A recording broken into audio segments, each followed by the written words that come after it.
संध्याकाळची वेळ आहे आणि संध्याकाळच्या वेळेला जगद्गुरु तुकोबाराय ध्यानस्थ बसलेले आहेत. काही गावकऱ्यांनी एका सुंदर स्त्रीला सांगितलं, म्हणे जा आणि जगद्गुरु तुकोबारायांची तपश्चर्या भंग कर. चांगल्या लोकांना बदनाम करण्याकरता समाजातली काही लोक कायम टपलेली असतात, पण एक वाक्य कायम लक्षात ठेवावं, घनाचे घाऊ सोसल्याशिवाय दगडालाही देव पण येत नाही. ते घाऊ सोसावे लागतात, त्यावेळेला देव पण येत असतं. आणि चांगल्या कामाला गतिरोधक हे कायमच ठरलेले असतात. रस्ता चांगला असेल ना, गतिरोधक आहेत. माणसं जर चांगली असतील ना, तर त्यांना विरोधक हे कायम ठरलेले असतात. पण आपण आपला रस्ता कधी सोडायचा नाही. चांगल्या वाटेनं माणसानं वाटचाल आपली करत राहिली पाहिजे.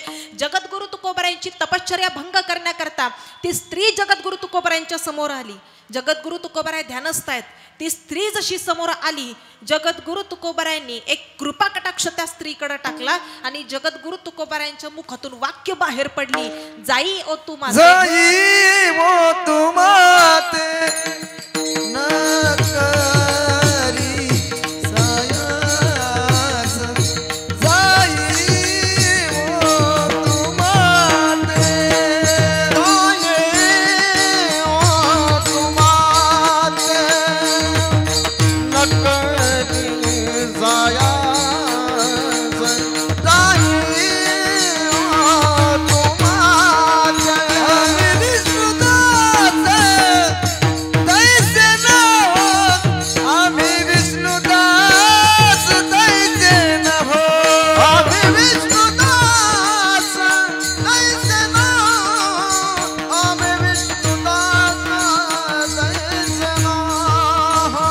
जाई ओ तू माते, जाई ओ तू माते न करी सायास, जाई ओ तू माते, जाई ओ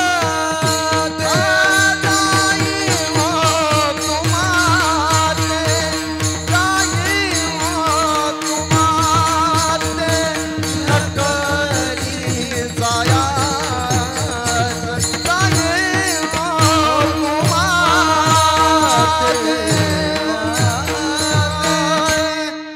तुकोबारायांनी सांगितलं, जाई ओ तू माते न करी सायास, आम्ही विष्णुदास तैसे न हो. जगद्गुरु तुकोबारायांनी माता म्हणून संबोधलं, आई म्हणून संबोधलं. जगद्गुरु तुकोबारायांकडून तुम्हा आम्हाला आदर्श घेण्यासारखा आहे. जगातली आपली बायको सोडून प्रत्येक स्त्रीकडं आई म्हणून तुम्हा आम्हाला पाहता आलं पाहिजे. एक वाक्य लक्षात असू द्या पुरुष वर्ग, गळा ह्यांचा असतो, मंगळसूत्र मात्र तुमच्या नावाचं आहे. हात यांचा आहे, पण हातातल्या बांगड्या मात्र तुमच्या नावाचा आहे. अरे कपाळ तिचं आहे, पण कपाळावरचं कुंकू मात्र तुमच्या नावाचं आहे. पाय तिचे आहेत, पण पायातली जोडवी, पायातलं पैंजण मात्र तुमच्या नावाचं आहे. 9 महिने यातना तिने सहन करायच्या, रक्ताचं दूध करून तिने पाजायचं, पण बाळ जन्माला आल्याच्या नंतर बाळाला नाव मात्र तुमचं दिलं जातं. म्हणून प्रत्येक स्त्रीच्या आयुष्यभर ऋणात आम्हाला राहता आलं पाहिजे. ऐका रे, ज्याला स्त्री बहीण म्हणून कळाली तो मुक्ताईचा ज्ञाना झाला. ज्याला स्त्री मैत्रीण म्हणून कळाली तो राधेचा श्याम झाला.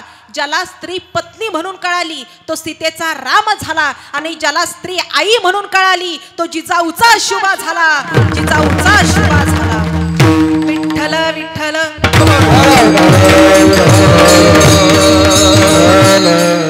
प्रत्येक स्त्रीकडे आई म्हणून पाहता आलं पाहिजे, कारण या महाराष्ट्राच्या मातीमध्ये एक स्त्री, एक आई अशी होऊन गेली की ती आई होती म्हणून आज इतक्या सुंदर पद्धतीनं तुम्ही आम्ही कीर्तन ऐकू शकतो. ती आई होती म्हणून मंदिरातले सप्ताह इतक्या सुंदर पद्धतीनं आज महाराष्ट्रभर चालू आहेत.